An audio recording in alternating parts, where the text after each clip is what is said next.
আপনাদের বাসায় কাজের ছেলে হয়ে এসেছি। আপনাদেরকে কখনো বুঝতে দেয়নি যে আমি একজন শিক্ষিত ছেলে, আমি কম্পিউটার ইঞ্জিনিয়ার।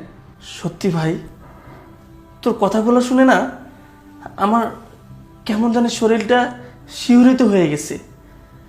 তোর মতো ছেলে সারা বাংলাদেশে খুঁজে হয়তো একটা পাওয়া যাবে না। কারণ তুই ঠিকই বলছস, আমাদের এই দেশে যারা মেধাবী শিক্ষিত তাদের কোনো দাম নেই। যারা অশিক্ষিত, যাদের পড়াশোনা বেশি নেই, মেধা কম, তারা ঠিকই চাকরি পেয়ে যায়। কারণ তাদের মামু খালু আছে, তাদের টাকা পয়সার অভাব নাই। ভাই, তুই আজ থেকে আমার বাসার কাজের ছেলে না, আজ থেকে তুই আমার কোম্পানির ম্যানেজিং ডিরেক্টর হিসাবে জব করবি। কি বলতেছেন সাহেব? আমার তো বিশ্বাসই হচ্ছে না।